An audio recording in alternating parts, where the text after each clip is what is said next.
This is Robert. He's an interesting, yet strange young man. We watch as he sits alone, contemplating to himself. He's obviously troubled by something, yet I'm unsure if we'll ever find out what that is. But what are we really seeing here? He has an interesting haircut? Sure. Wears a golden watch that doesn't tick? Poser. And he wears old black boots with way too many cracks in them. For work, he plays piano by day. For fun, he drinks with his buddies at night. And sometimes to take things up a notch, he'll go on a date once a week. Or twice a week. Or 3 times a week. One day, Robert was walking out of the local grocery store, which he tended to do every so often. Man's gotta eat. Only on this particular day, something stopped him in his tracks. It was an envelope of cash lying on the ground. Unsure of how to react, Robert looked around for a moment, then looked back. It was a fresh stack of bills and had a red stain on it. Now I'd love to tell you that Robert left the cash where it was, or even turned it into the police, but he didn't. He simply dropped his groceries, picked up the envelope, and walked away. In fact, he was so infatuated with his new discovery that he left his groceries behind, which unfortunately for him were stolen soon after. He didn't feel good about what he'd just done, but he didn't feel bad about it either. To Robert, fate had specifically placed the money there for a reason, and it was better off his than anyone else's. So he continued his day. He went to work, looking over both of his shoulders as he did so. Then he went out, unapologetically spending his new cash on expensive bottles, expensive treatment, and expensive friends. He cheersed everyone around him, taking one shot, then another shot, then another shot after that. Finally, he checked his phone and received an enticing invitation from a lady friend. He pounded one more shot and he left. He drank more than he had in quite some time, and stupidly, Robert proceeded to get into his car. He looked for the right key, fumbled a bit, then he got in. He figured he could manage a quick drive. I mean, come on, he was Robert. This was his lucky day.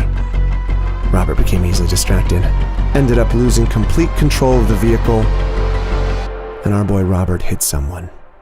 Let's talk about Haley. She's young, peculiar, wears dark clothing, and spends her time in obscure parts of town, like this subway, for instance. She's unpredictable and definitely lives by her own rules.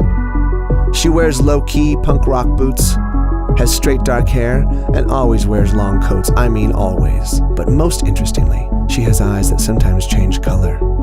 And although she has a kind face and a unique style, don't be fooled. Haley claims to suffer from kleptomania. For those who don't know, kleptomania is an impulse control disorder that results in an irresistible urge to steal. And that's exactly what Haley does.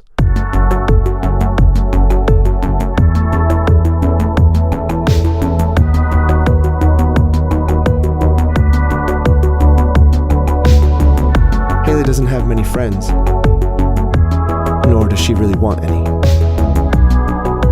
At least that's what she tells herself. One day, Haley managed to steal a watch, a hairbrush, earrings, and a strawberry smoothie. Soon after, as she sipped on her stolen smoothie, Haley was feeling good about her successful robberies.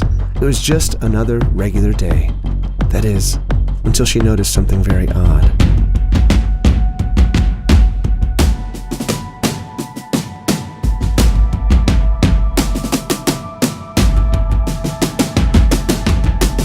It was a man running with a bag of fresh cash, and no one was chasing him. Her thievery had company after all. Impulsively, she called the police. That's right. A girl who had just broken various laws herself just called the cops on this man. Was she a changed person? Or was she just protecting herself? Well, a few moments later, she came across 2 bags of groceries sitting on the ground. As it turns out, Haley hadn't changed at all.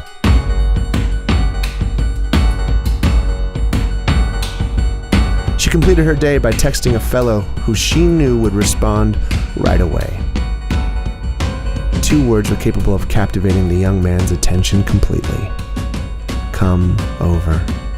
That was her message. This is it. This is her life.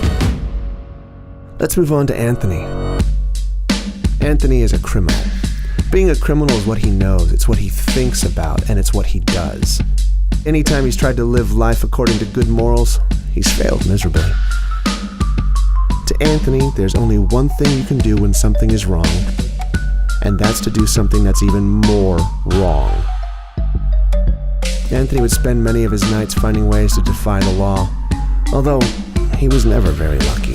He would get caught almost as often as he would commit crimes, and this time it cost him a year in prison. After the long 12 months, he was finally released and returned home to his wife. Although he was glad to be back in his element, the world that he knew had changed a bit.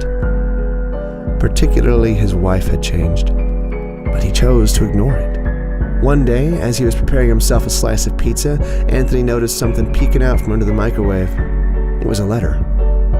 He opened it only to find overdue balances. His wife, who he loved, was in debt.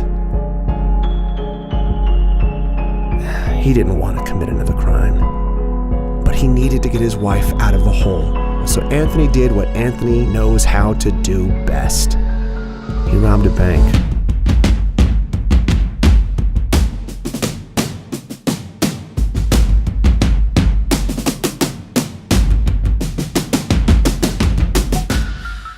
All seemed to be going well, until suddenly an officer stopped him in his tracks, causing a stack of cash to drop on the ground.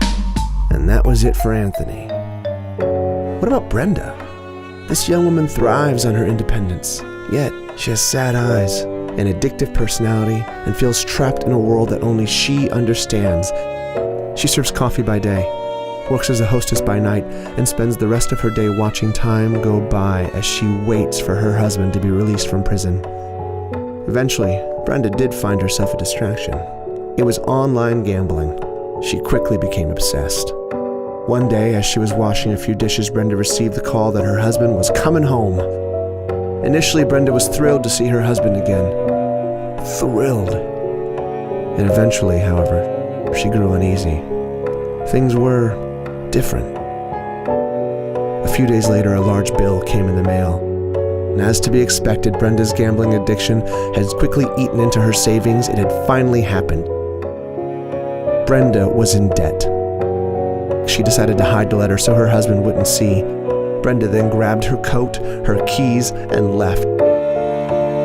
She walked around the city streets all day with no motive or destination. Things were supposed to be perfect again, but instead she was in debt. She didn't know what she was going to do. Lost in her thoughts, Brenda got into her car that night, and before she could even buckle up, Brenda got hit. So, what does all this mean? Let's recap. Had Brenda not been addicted to gambling, she wouldn't have been in debt. Had she not been in debt, Anthony wouldn't have been motivated to rob a bank.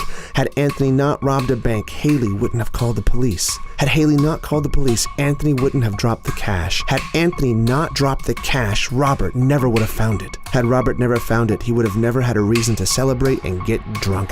Had he never driven drunk, the accident would have never happened. I think what I'm trying to say is, we are all inevitably connected in some way. Every single one of us, all over the world. What one person does affects another. Like dominoes. One of us falls, and the other follows. And this keeps going, and going, and going, until we've all fallen.